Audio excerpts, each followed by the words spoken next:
Olá, boa noite a todos. A gente está começando mais uma aula sobre o Pirkei Avot em português. A gente está agora abrindo o segundo capítulo, o capítulo 2 do Pirkei Avot. Essa é uma aula que faz parte do material do Lilmod, que é um projeto que desenvolve materiais sobre diversos assuntos judaicos em vários idiomas, em português, em inglês, em espanhol. E é muito fácil encontrar os canais do Lilmod. Basta pesquisar no Google, basta colocar a palavra Lilmodo. Então, quem quiser já pesquisa Lilmodo em português, quer dizer, abrindo uma aba do browser, você pode escrever lá Lilmod em português e vocês vão ver que o Lilmod faz parte do Torá Mitzion, e eles têm um canal no YouTube, eles têm um próprio site com material do Torá Mitzion, e lá você pode encontrar vários materiais sobre diversos assuntos judaicos, tanto em português como em outros idiomas. Então, vale aí a pena a dica. O Lilmod em português também tem um grupo de WhatsApp, então se você quiser fazer parte do grupo de WhatsApp, eu vou compartilhar aqui no chat o telefone do responsável, e basta mandar uma mensagem para ele e pedir para fazer parte do grupo. É, Vou colocar aqui o telefone, ele está em Israel, então o telefone começa com 972, e basta mandar uma mensagem e pedir para fazer parte do grupo, e aí você vai ser avisado dessa aula e também de outras aulas de outros assuntos judaicos em português que acontecem através do Lilmod. Então sejam muito bem-vindos. A gente vai continuar com as nossas aulas do Pirkei Avot, começando agora pelo capítulo 2. Vou só relembrar um pouquinho vocês do que a gente está falando, o que a gente já viu até aqui. Claro, a gente já viu bastante coisa, mas principalmente sobre do que se trata o Pirkei Avot, né, e por que essa obra ela é tão especial. E a gente então começa o capítulo 2.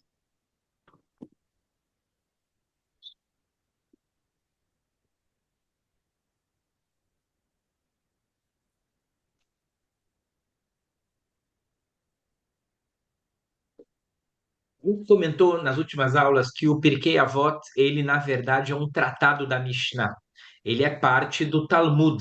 O Talmud está dividido em 6 ordens e o Pirkei Avot está na ordem de Nezikim, que em português a gente chama de danos, onde estão as leis de indenizações, perdas, roubos, julgamentos, testemunhas, tudo que tem a ver com o judiciário dentro da lei judaica, dentro das regras da Torá sobre como deve acontecer o mishpat, como deve acontecer o julgamento de cada situação. Então, são leis de danos, são leis de indenização, de roubo, de perda, e no meio dessas leis tem um tratado especial que é Pirkei Avot, e que normalmente é traduzido como a ética dos pais. Literalmente, Pirkei Avot quer dizer os capítulos dos pais. E esse tratado ele é muito especial, porque ao contrário dos outros tratados do Talmud, que normalmente falam da lei judaica e discutem a lei, como a gente faz, por exemplo, a gente tem um tratado de Sukkah, que discute como se constrói uma Sukkah, que etrog é kasher, que lulav é kasher para a festa de Sukkot. A gente tem um tratado de Shabat, que vai discutir todas as leis do Shabat. Em geral, os tratados do Talmud têm por objetivo, nas suas discussões, chegar na halachá, que é impositiva. Isso aqui é kasher, aquilo ali não é kasher. O Pirkei Avot é um pouco diferente. Ele fala sobre ética, ele fala sobre conduta, ele fala sobre conselhos, sobre certas reflexões a respeito da nossa vida, da nossa relação com os outros, da sociedade onde a gente vive, que a gente tem de vez em quando que parar para pensar. Isso torna o Pirkei Avot um tratado muito diferente dos demais e muito especial.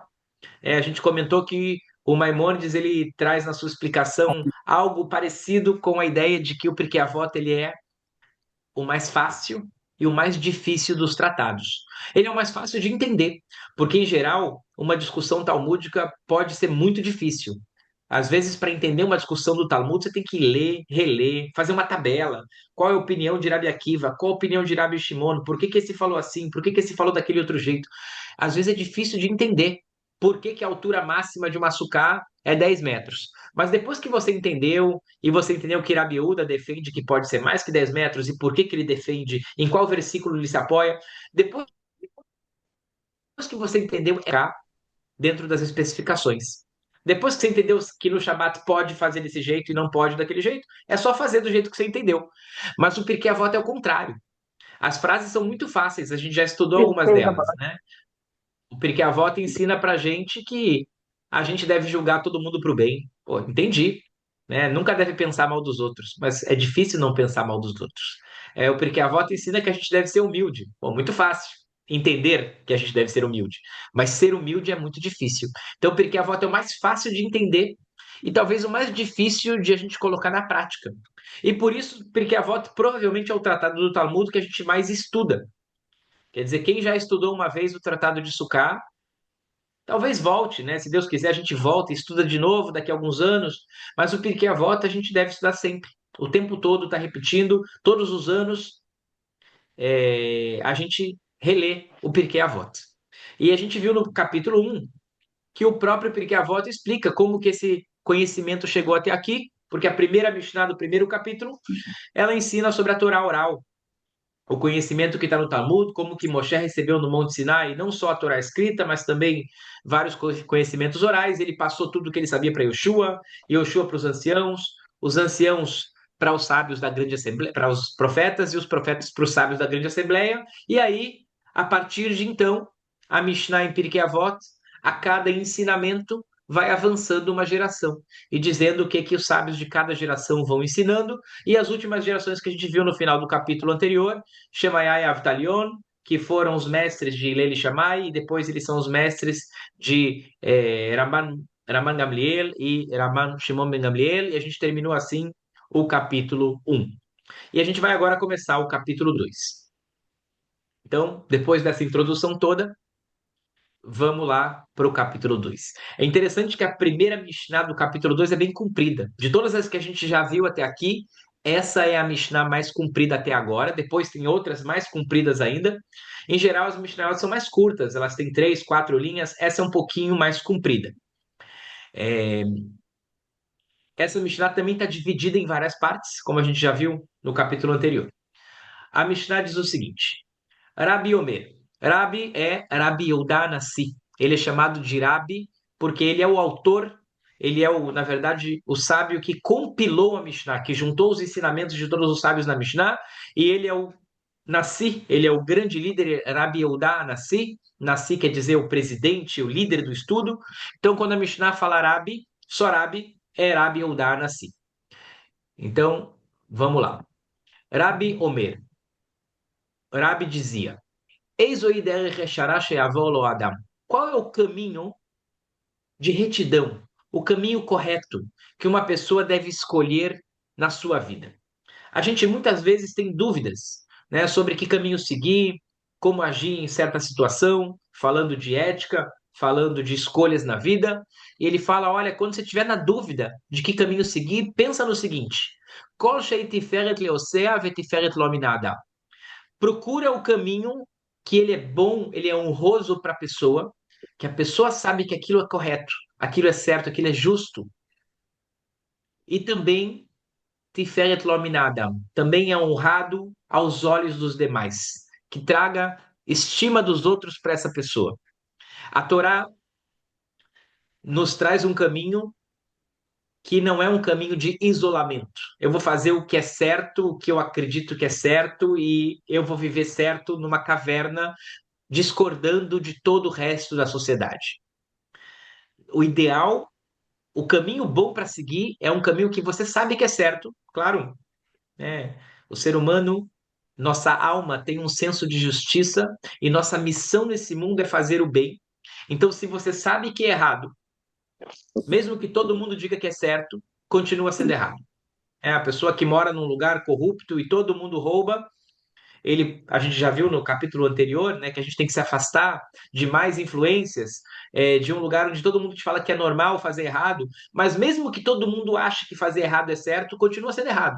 Então você tem que escolher o caminho primeiro que você sabe que é o caminho certo. Você tem que seguir o caminho da Torá. Não importa que todo mundo faça errado. Ah, eu moro num lugar que ninguém come kasher. Não importa, tem que fazer o que é certo, porque a nossa plenitude, o nosso crescimento espiritual só vem quando a gente segue o caminho da Torá, e a própria plenitude mental da pessoa, a saúde mental da pessoa, requer que a pessoa siga um caminho que ele próprio sabe que é justo. A gente tem um senso de justiça desde a infância que nos acompanha durante a vida e que Hashem colocou ele na gente. Então a pessoa tem que procurar um caminho que ele sabe que é honrado, que é adequado e que é bom.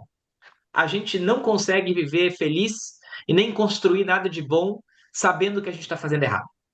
E o segundo ponto é precisa ser um caminho que os outros reconhecem que é um caminho bom.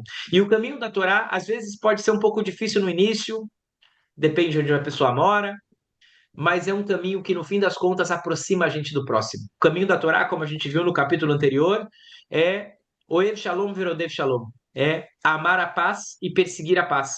Fazer hesed, fazer bondade para os outros. A gente não está no mundo para viver isolado, mas pelo contrário. Então você precisa saber qual caminho escolher de acordo com o Rabi Udanassi. Olha para duas coisas. Olha o que você sabe que é certo, olha o que para você é bom, e olhe para outra coisa. Olha o que aos olhos das outras pessoas parece correto.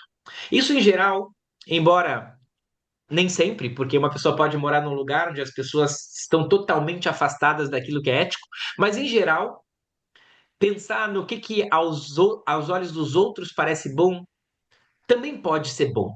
Claro que a gente não deve se pautar pelo que os outros esperam da gente sempre, ou para agradar as outras pessoas, mas em geral é importante parar um pouquinho e se colocar no lugar dos outros e pensar no lugar dos outros.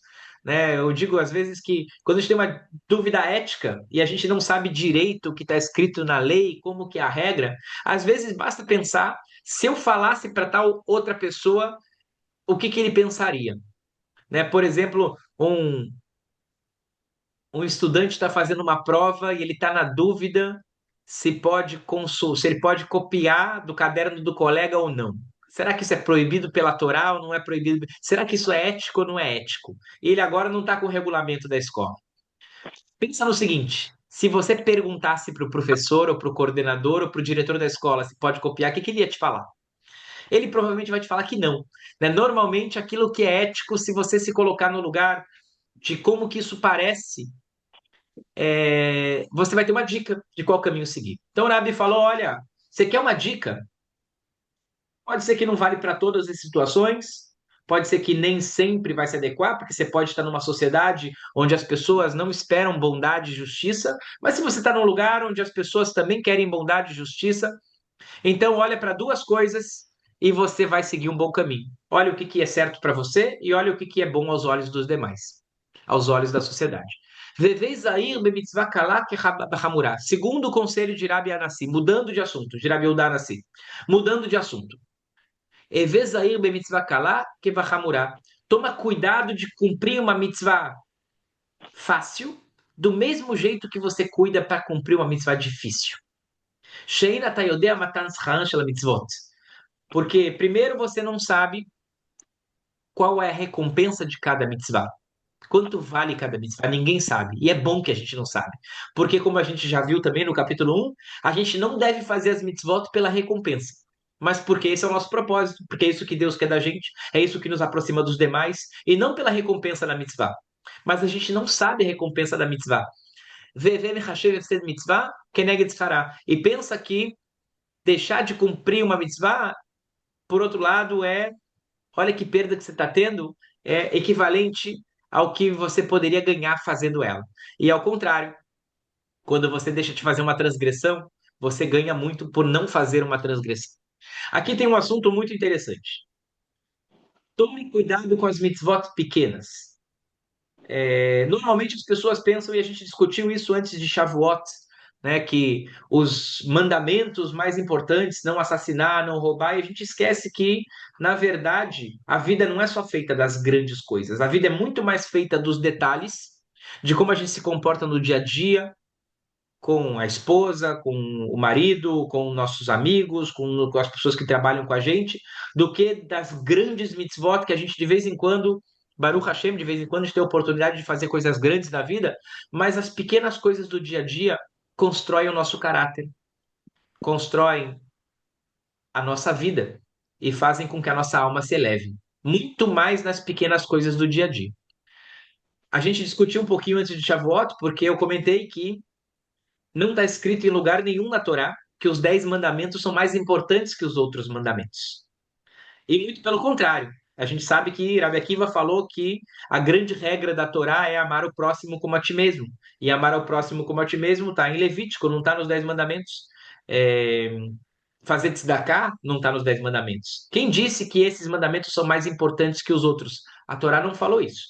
Todos os mandamentos são importantes. E a prova disso é que, em geral, é como a Mishnah falou. A Mishnah falou, a gente não sabe qual é a recompensa de cada mitzvah. Em geral, a gente não sabe. Mas, curiosamente, tem duas mitzvot na Torá que a Torá fala qual é a recompensa. Uma delas é honrar o pai e a mãe, que é um dos 10 mandamentos. Está escrito na Torá que a gente deve honrar o pai e a mãe para que os nossos dias se prolonguem sobre a terra, que a gente possa viver muitos dias. E tem uma outra mitzvah que tem uma recompensa, que é uma mitzvah chamada Shiluah Haken. Quando uma pessoa quer pegar os ovos de uma ave e ele vê que a mãe está em cima do ninho, em cima dos ovos, é proibido pegar os ovos com a mãe perto. Tem várias explicações para isso, traz sofrimento para o animal. Primeiro tem que afastar a mãe, quando ela estiver longe, daí pode pegar os ovos. Aí é mitzvah. E qual a recompensa dessa mitzvah? De você não pegar os ovos com a mãe perto, se afastar a mãe primeiro. Qual a recompensa dessa mitzvah? Viver muitos dias sobre a terra. A mesma recompensa de honrar o pai e a mãe. Quer dizer, de um lado a gente tem uma mitzvah super difícil, super importante, que qualquer pessoa, se você perguntar para um não-judeu se é importante honrar o pai e a mãe, ele vai falar que sim. E do outro lado, você tem uma mitzvah muito fácil de fazer, é só falar show, show para o pássaro. Uma mitzvah que se você perguntar para alguém, isso aqui é importante, dificilmente alguém vai dizer que é importante. E a Torá falou: olha, a recompensa dessa é viver mais, a recompensa dessa é viver mais. Talvez a Torá tenha feito isso justamente para mostrar que não é a recompensa que tem que pautar a gente. A gente não faz as mitzvot pela recompensa e a gente também não sabe a recompensa da maioria delas. Então não pensa, olha, essa é uma mitzvah pequena, não vou fazer. Isso não é importante. Né? Sei lá, não comer porco é importante, mas comer carne kasher não é tão importante assim. A gente não sabe. A gente tem que procurar agir com retidão e com bondade e fazer as mitzvot do melhor jeito que a gente pode fazer, sem ficar fazendo conta. Essa conta, isso aqui é importante, aquilo é importante, não cabe a nós. A própria Torá não fez essa conta. E na continuação ele fala: Estakel b'shloshat varim, olha para três coisas ve'en atabali de haverá. E você não vai fazer nenhuma transgressão. Pensa em três coisas. Primeiro,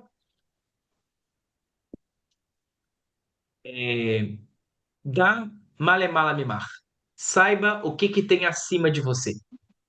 A gente muitas vezes não pensa na hora de fazer alguma coisa errada. E se a gente parasse um pouquinho para pensar e lembrasse que a gente tem uma alma que é imortal, que o mundo foi criado com um propósito, a gente talvez não vai fazer aquilo que a gente está pensando em fazer. O que está acima da gente? Ain roá ve'ozen shomat. Um olho que tudo vê e um ouvido que está atento, está escutando tudo que a gente faz. Vechol ma'asecha besefer mirtavim. E tudo que a gente faz fica escrito num livro. E aqui talvez é a parte mais importante dessa Mishnah, e ela faz parte também de algo que a gente vê no judaísmo bastante. Quando a gente chega nas grandes festas, Rosh Hashanah e Yom Kippur, a gente fala do livro da vida, que nossas ações ficam escritas no livro. Para que Deus precisa de um livro? Deus sabe tudo. Deus, na verdade, não precisa do livro para saber o que a gente fez. Ele sabe tudo o que está acontecendo, tudo que a gente pensa. Ele não precisa escrever nada no livro. Na verdade, a gente que precisa do livro. É importante que a gente saiba que tudo que a gente faz importa. Isso faz muita diferença. Olha o que Kirabi falou. Estaquel Bishloshad Varim. Olha para essas três coisas e você não vai fazer nada de errado. Você vai agir bem cada vez que você estiver na dúvida. Quer dizer, na verdade, não é para Deus que está escrito no livro. É para a gente saber que tudo que a gente faz importa. Uma das piores coisas que uma pessoa pode dizer para si mesmo é: o que eu faço não faz diferença. Se eu acordar de manhã e for trabalhar ou não, não faz diferença. Se eu ajudar alguém ou não ajudar alguém, não faz diferença. Afinal de contas, olha, tem tanta gente no mundo, o mundo existe há tanto tempo, que diferença faz o que eu, Daniel, vou fazer, se eu vou ajudar meu vizinho ou não, se eu vou ter carinho e cuidado e empatia quando eu tratar com meu amigo ou não. Que diferença faz? A pessoa pode se iludir e achar que não faz diferença. E às vezes ela faz isso para se enganar e poder agir do jeito que é mais fácil. Mas a verdade é que faz sim muita diferença. E por isso a gente nem sempre tem que agir do jeito mais fácil, a gente tem que agir do jeito melhor. A gente tem que se aprimorar o tempo todo. Por quê? Porque tudo que a gente faz fica escrito. Tudo que a gente faz importa. Você pode pensar que não importa, mas para Deus importa. Tudo que a gente faz, Deus está vendo e ele escreve. Ele não escreve porque ele precisa escrever. Ele escreve porque a gente precisa saber que a gente é importante. Tudo que a gente faz fica numa placa. Opa, se é assim, né? Talvez a gente devia procurar fazer mais coisas boas. Então, o conselho de Rabi Eudá Nassi é pensa nisso, porque você vai agir bem em vez de agir mal. Essa é a Mishnah Aleph, do capítulo 2. Como eu expliquei antes, né? Nem todo mundo estava na aula anterior. A, a obra se chama Mishnah, é a primeira parte do Talmud. O Talmud é a Mishnah e a Gemara. E a própria Mishnah está dividida em capítulos, cada capítulo chama Perek, em hebraico, capítulo, e o capítulo está dividido em ensinamentos, e cada ensinamento também se chama Mishnah, o mesmo nome da obra. Então a gente está estudando a Mishnah em Pirkei Avot, no capítulo 2, o Perek Bet, e agora na Mishnah 2, na Mishnah Bet. Então a Mishnah Bet diz o seguinte: lembrem-se que a gente falou que nesse momento a Mishnah está transmitindo ensinamentos uma geração, depois a próxima geração. Então, a Mishnah anterior foram as falas de Rabi Eudá Anassi. E agora vem a Mishnah em nome de Rabban Gamliel, Bnosh el Rabi Eudá Anassi, que é o filho de Rabi Eudá Anassi, que foi sucessor do seu pai. Ele falou: Yafet Talmud Torah em Derech Eretz. É bonito, é belo o estudo da Torá junto com Derech Eretz. O que é Derech Eretz? Derech Eretz é uma expressão muito interessante no Talmud. Em geral, Derech Eretz significa bons modos. Derech Eretz, ao pé da letra, é o caminho da terra. Se comportar do jeito que é adequado, do jeito que as pessoas se comportam. Mas em vários lugares na Mishnah, inclusive aqui, a intenção é Derech Eretz quer dizer trabalho, o caminho da terra. O jeito como é no mundo. A gente tem que trabalhar, tem que produzir. Trabalhar é bom. Raman Gabriel falou: estudar a Torá junto com o trabalho, isso que é bom. Isso é o ideal. Torá e Avodá. Estudar a Torá e também trabalhar. Porque Sheigiat Neem Shakachatavon. Porque as duas coisas juntas te afastam de fazer um pecado, de fazer uma transgressão. A pessoa que só estuda e não trabalha, ele pode começar a ter problemas para poder se manter e ele pode acabar, né, se precisando fazer coisas que vão afastar ele do próprio estudo e vão fazer ele pecar. Então, o ideal é que a pessoa tenha equilíbrio na vida.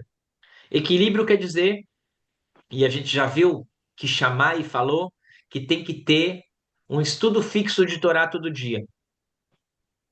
Pode ser 5 minutos todo dia, pode ser 1 hora, pode ser meia hora, mas é importante que a gente estude todo dia. E Raman Gamliel veio acrescentar e falou: olha só, é o seguinte, não pode só trabalhar. Se você só trabalha e não estuda, é um problema. Se amanhã você não parou um pouquinho mais para refletir sobre quem você é, aprender um pouco mais sobre a Torá, aprender um pouco mais sobre espiritualidade, aumentar um pouquinho o seu conhecimento da Halahá, da lei judaica ou da Torá, e do que você pode fazer de melhor como ser humano, como judeu, então o que adianta trabalhar?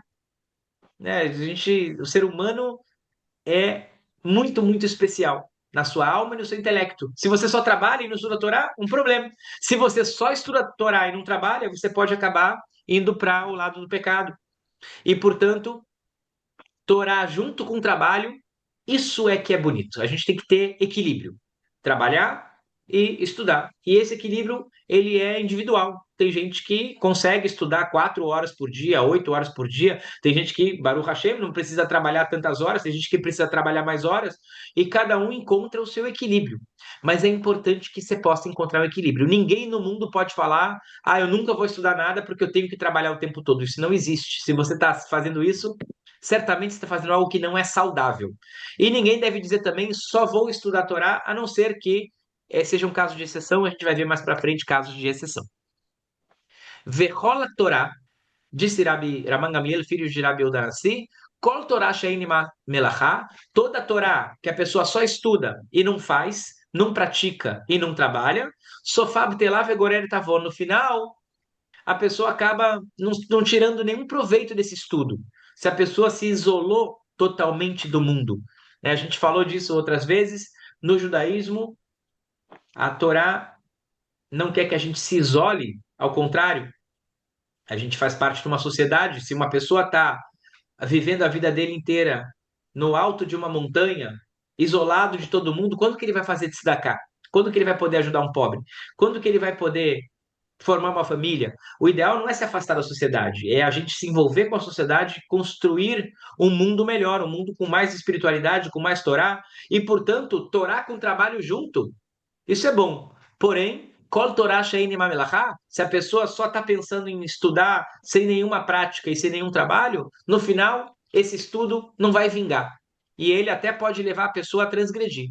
Vechola oskim matzibur, e quem trabalha em algo público, e o Oskim Maem Lishem Shamayim deve fazer isso por amor aos céus, não por interesse próprio, não por honra. Ah, eu vou ser gabai da sinagoga para que me chamem de gabai, o presidente da sinagoga, ou eu vou ter um cargo público mesmo no governo, porque aí vão me dar honras e vão me chamar de excelentíssimo senhor. Isso não é razão para servir o público. A palavra é servir. Quem trabalha com algo público está servindo.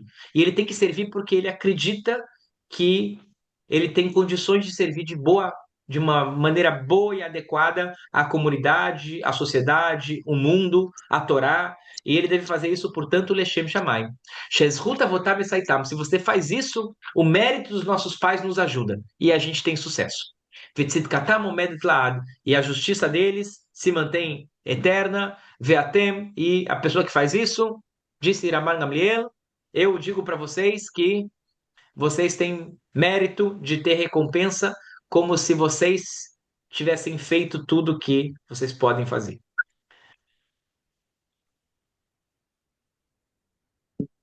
A Mishnah continua e diz: Revuzeirim Barashut, tomem cuidado com o governo. Estamos falando também de uma obra, a Mishnah e grande parte do Talmud foi escrito durante o período romano, em que os romanos invadiram Israel, conquistaram a Judéia, e os judeus vivem sob domínio romano. O governo, portanto, é o governo romano. E a Mishnah dá aqui um conselho para pessoas que acham que o governo romano quer o bem dos judeus, ou está ajudando, porque muitas vezes eles queriam se aproximar dos judeus para poder, né, governar de forma melhor ou para poder impor a sua agenda. Então, a Mishnah falou: Revuzeirim barashut, tomem cuidado com o governo. She'em mekarvin lo le'adam, ela letzorech atzman. Se o governo está querendo te aproximar, é para benefício próprio. Se te chamaram e falaram, olha, o Roma entende que você é uma pessoa muito boa, muito justa, vem trabalhar para a gente como coletor de impostos, vem trabalhar com a gente com isso daqui, ou vem ter um cargo, aceite um cargo, saiba que Nirin que eu avim bechatanatam, eles parecem amigos quando eles estão tendo algum proveito, quando eles querem alguma coisa de você. Ve'einundim loladam bechat dorko. E eles não estão lá para te ajudar na hora que você precisar. Na hora que eles não precisarem mais de você, vão te jogar fora. Né? E aqui, claro que a Mishnah está falando de um período romano, claro que a Mishnah está falando sobre o governo, mas ela demonstra que a conduta que a gente deve abominar é a conduta de quem aproxima alguém quando precisa de alguma coisa, quando precisa de um favor, e não está lá para ajudar alguém quando essa pessoa precisa de ajuda. Isso é algo que a gente tem que se afastar bastante e refletir sobre se a gente está lá para ajudar os nossos amigos quando eles precisam, ou se a gente se aproxima das pessoas por interesse. A Mishnah revela que agir só por interesse é algo que certamente não leva para o bem.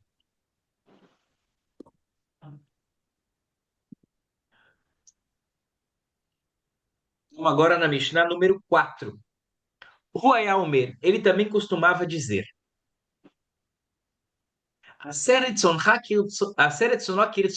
faça a vontade dele, quer dizer, a vontade de Deus, como se fosse a sua vontade. Isso aqui é uma coisa muito interessante, né? Porque a gente tem obrigações, igual a gente tem obrigações como cidadão, tem que pagar os impostos, tem que respeitar as leis, a gente tem obrigações como judeus de cumprir a vontade de Deus, de cumprir as mitzvot. A gente não deve fazer a mitzvah só porque ela é vontade de Deus. Quer dizer, sim, mas a gente deve fazer com que a nossa vontade seja a vontade de Deus. Que deixe a série de son haki o sono. E se a gente faz isso, olha que interessante, Deus também vai fazer a sua vontade como se fosse vontade dele, com muito prazer. Se a gente cumpre mitzvot com prazer, pensando, olha, estou fazendo isso daqui porque fazer a vontade de Deus é a minha vontade. A coisa que eu mais quero é fazer um Shabat, porque é isso que Deus quer que eu faça, então é isso que eu quero fazer. Se a gente faz isso, Deus também faz as coisas que a gente quer que aconteça, e a gente sempre quer coisas, a gente quer saúde, a gente quer ter sucesso no trabalho. Deus faz as coisas que a gente quer acontecer também como se fosse a vontade dele.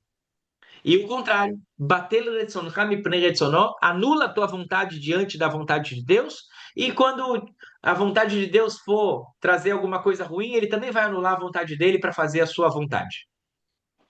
É claro que a gente não faz as coisas por interesse, mas tem aqui um aspecto muito interessante que é a vontade. A vontade é a força mais poderosa que o ser humano tem. Está escrito que não tem nada que possa se sobrepor à vontade. Quando uma pessoa está motivada para fazer alguma coisa e ele realmente quer, ele consegue transpor obstáculos que de forma geral ele não conseguiria. A vontade nos move muito. Por isso é importante que a gente também trabalhe a nossa vontade. E esse aqui é um assunto muito legal no judaísmo, porque você poderia falar, mas vontade é uma coisa dos sentimentos. Eu não tenho controle nenhum sobre os meus sentimentos. E não é verdade, porque se fosse verdade, a Torá não poderia nos dar uma mitzvah como amar o próximo. Porque eu não controlo se eu amo ou se eu não amo. E também está escrito na Torá, "Ve'ahavta et Hashem Elokecha", ame o eterno teu Deus. Mas amor eu não controlo.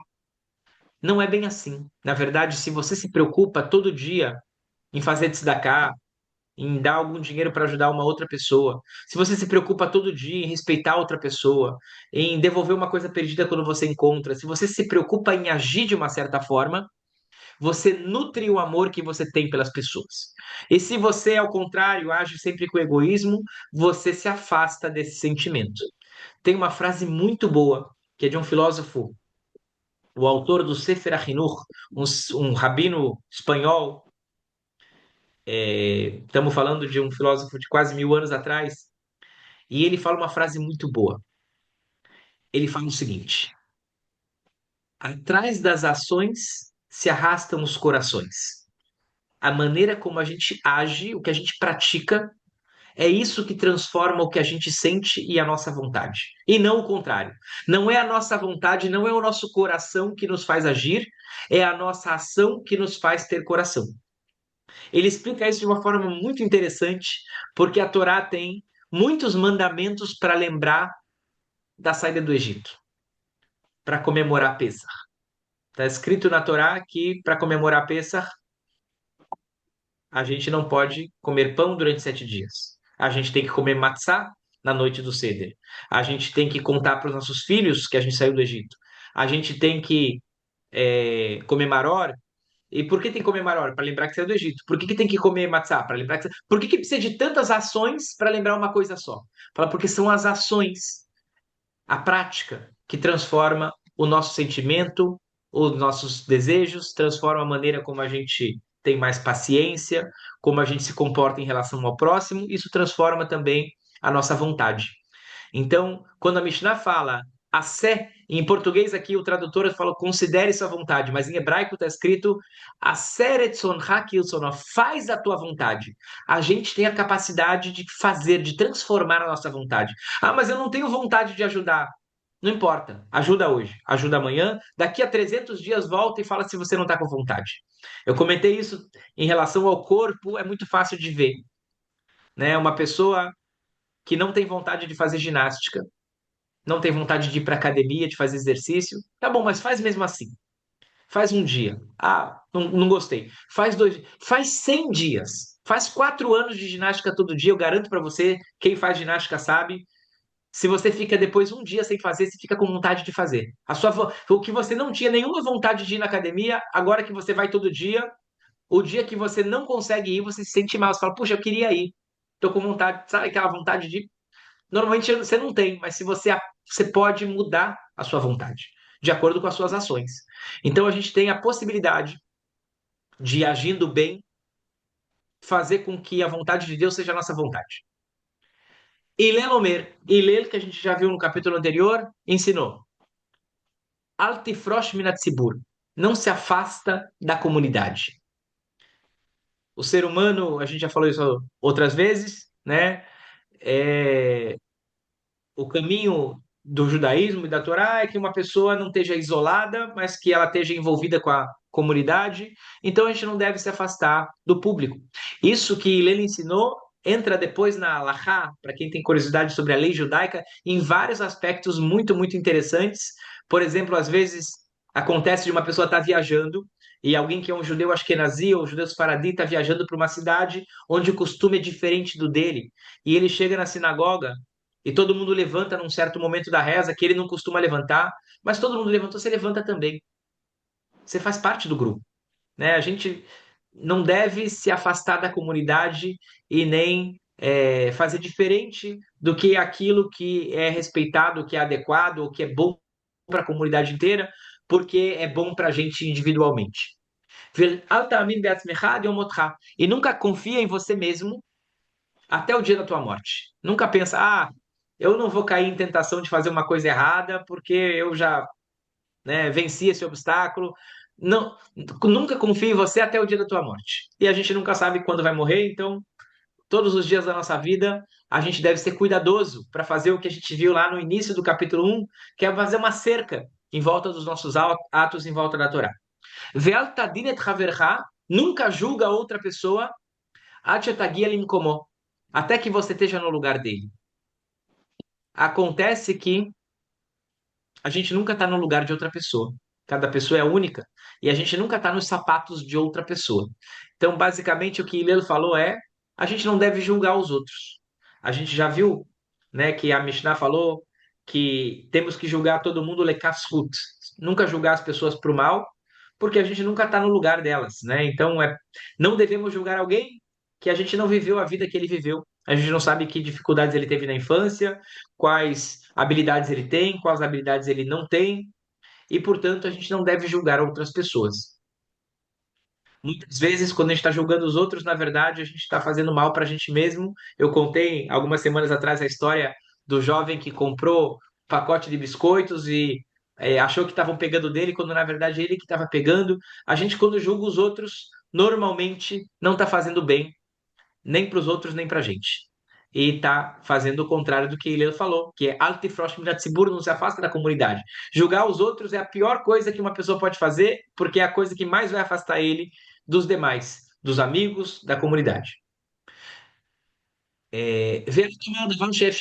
Só falei chamar. E não fala uma coisa que você acha que, eu vou fazer um comentáriozinho aqui sarcástico, porque agora ninguém vai entender, e você sabe que no fim alguém vai pegar ali, quando alguma coisa no futuro acontecer, agora ninguém entendeu, mas uma hora cedo ou tarde alguém vai entender. Não faz comentários assim, porque isso afasta você das outras pessoas e faz com que você julgue os outros mal e que os outros te julguem mal. E principalmente, lembre-se que Shammai falou que a gente deve estudar todos os dias, e para isso a gente tem que fazer um tempo fixo. Já pega a agenda, marca, olha, lembra, eu falei isso na última vez? Se você não fez isso ainda, faça isso hoje. Pega a sua agenda e coloca, olha, segundas-feiras, das 7 às 7h30, vou estudar um pouquinho de Torá. Terça-feira também, 7 às 7h30, quarta-feira não posso de manhã, mas de noite, marca um horário. E Hillel falou, Altomar, nunca diga para você mesmo, Lecheshefne Eshne. Quando eu tiver um tempo livre, aí eu estudo. Quando sobrar um tempinho, aí eu pego um livro da Torá e aí eu leio a Paraxá. Por quê? Shemalotipané. Pode ser que nunca vai sobrar um tempinho. Pode ser não. Quem já viveu aqui mais tempo, né, sabe que nunca sobra um tempinho. A gente está sempre ocupado. Desde a infância, pessoa na escola tem dever, tem tema de casa, tem dever de casa para fazer, depois na faculdade tem trabalho, aí tem TCC, aí vai trabalhar, aí tem um monte de coisa do trabalho, depois tem família. A gente está sempre ocupado. Nunca diga. Olha a frase do Hillel. Nunca diga Lecheshe efne eshne. Quando sobrar um tempo, quando eu estiver livre, eu vou estudar. porque talvez não vai sobrar. A gente é que tem que fazer esse tempo. E agora a Mishnah toda faz sentido, né? Porque ele começou falando faça com que a tua vontade seja a vontade dele. Na verdade, toda a Mishnah está mostrando que não é verdade que a gente é levado pelos nossos sentimentos e pela nossa vontade, é ao contrário. Do mesmo jeito que a gente não vai estudar quando sobrar um tempo. A gente é que determina. Isso que é livre-arbítrio. Livre-arbítrio não é sobre resultado, sobre se eu vou aprender muito ou vou aprender pouco, se eu vou conseguir uma promoção no trabalho ou não. É sobre se eu vou me esforçar ou não vou me esforçar. É sobre se eu vou marcar um horário para estudar todo dia ou se eu não vou marcar esse horário. Depois eu posso falhar, a gente falha, mas a gente toma essa decisão. Essa decisão, a nossa vontade não vem do ar e não vem só do coração. A gente aprimora as nossas vontades do mesmo jeito que a gente aprimora nossas qualidades de caráter e a gente faz isso através da ação. Então, já marca na agenda, faz uma ação, começa, abre o livro, começa a estudar. Isso vai mexer com a sua vontade. A gente constrói a nossa vontade. E o última Mishnah que a gente vai ver hoje, a gente começou hoje o capítulo 5, a gente viu a Mishnah 1, 2, 3, 4 e essa é a Mishnah número 5. O Ayaomer, ele também falou, ele é Ilel. Embur irechet. O ignorante não teme o pecado. Quando você não sabe, você, na verdade, não é cuidadoso, não é cauteloso, não se preocupa com um monte de coisas, nem com o pecado das mitzvot ben adam lamakom, das mitzvot entre o homem e o próximo. Quer dizer, a pessoa que é ignorante não sabe o quão terrível é comer uma coisa não kasher, o quão terrível é não ficar um dia sem colocar tefilino, porque a pessoa não sabe direito o quanto que isso é importante, como que isso mexe com a nossa alma. E também nas mitzvot entre o homem e o próximo. A pessoa que é ignorante pode fazer coisas terríveis e ofender alguém porque não sabe direito como agir e não toma boas decisões. O ignorante, ele nunca é temeroso. Velo amaretz hasid.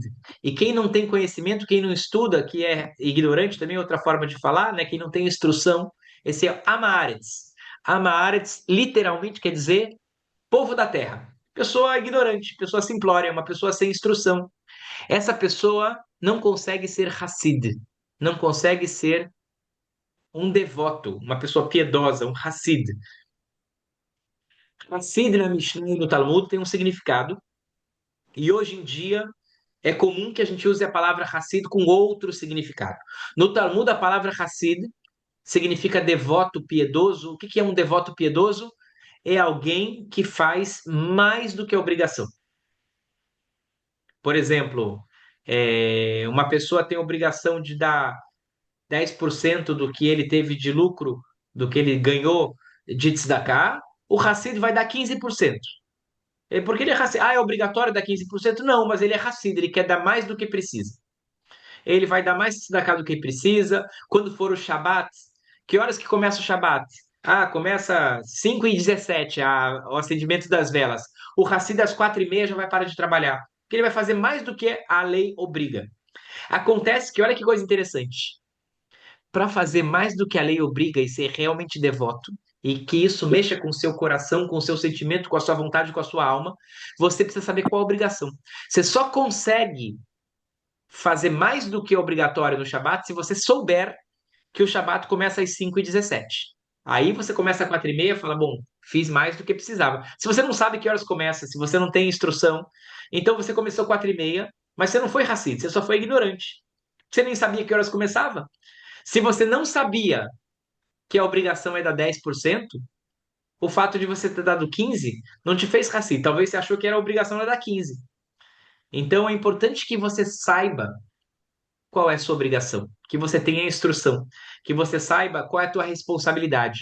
E a partir daí tu pode fazer mais do que a tua responsabilidade. Mas se tu não sabe qual é a tua responsabilidade, você nunca vai poder ser racista. Então a gente precisa saber. Velo abaixar lamed. E quem é muito envergonhado, muito tímido, acaba não aprendendo. Porque às vezes não entende o que o professor falou ou não entende o que leu no livro e tem vergonha de perguntar. Gente, nunca tenho vergonha de aprender. Vergonha é não tentar. Né? Então, uma pessoa tem que perguntar, tem que se esforçar, tem que procurar outras pessoas, tem que chegar para um amigo e falar: olha, estuda comigo, que eu não consigo estudar sozinho. Isso não é vergonha nenhuma. Pelo contrário, é motivo de orgulho. Você chamar, pedir uma ajuda de um amigo para estudar é motivo de orgulho. Qualquer amigo de verdade vai ter muito prazer de estudar junto com você. Se você tem muita vergonha, você vai acabar não aprendendo. Tem coisas que é bom ter vergonha, né? E a vergonha é algo que Deus também colocou no ser humano, na nossa alma, na nossa mente, porque ajuda a gente a ter limites e a entender que certas coisas que a gente pode fazer podem nos fazer mal. E aí a gente tem vergonha, porque, opa, isso pode ser, pode estar no limite, pode ser perigoso, pode ser algo que também ofenda outra pessoa. E por isso é importante que a gente tenha vergonha em alguns casos. A gente vai ver mais para frente, a Mishnah vai falar que um dos traços que a gente herdou de Avraham Avinu é que ele era uma pessoa tímida. Às vezes é bom ser tímido, mas para estudar, não. A gente tem que perguntar. Se a gente não pergunta, como que vai aprender? Velo capdan melamed. Se o aluno tímido não aprende, o professor rígido, impaciente, também não ensina. Porque aí o aluno fica com vergonha. Aquele que não tem vergonha, com o professor rígido, fica com vergonha. Porque ele fala, oh, vou perguntar, vou levar bronca. Ele vai dizer que pergunta burra. Então, o professor muito impaciente, o professor muito rigoroso, ele também não sabe ensinar. A pessoa muito tímida não sabe aprender e o professor muito rigoroso não sabe ensinar. E nem todo mundo que se ocupa muito de trabalhar acaba ganhando experiência e aprendendo. Não pense que eu vou aprender, como se diz no Brasil, na universidade da rua. Vou aprender no trabalho, porque o trabalho vai me ensinar várias coisas. Ensina mesmo, mas não é tudo. Não é tudo que o trabalho ensina. E não é qualquer um que fica excessivamente ocupado com negócios que aprende. Ao contrário, você pode acabar deixando de aprender e você vai mecanicamente repetir certas coisas que você aprendeu, certos procedimentos, e vai fazer sempre a mesma coisa e não vai aprender nada. Nem sempre o trabalho ensina muita coisa. Quer dizer, o trabalho sempre, desculpa, o trabalho sempre nos ensina muita coisa, mas não sempre o trabalho é capaz de ensinar tudo que a gente precisa aprender. Tem gente que no trabalho aprendeu muitas coisas e cultura e conheceu pessoas, mas isso não é sempre. Não pense que na universidade da rua a gente aprende tudo. É preciso abrir livros, é preciso ler, é preciso perguntar, é preciso estudar com outras pessoas e não só aprender através da prática.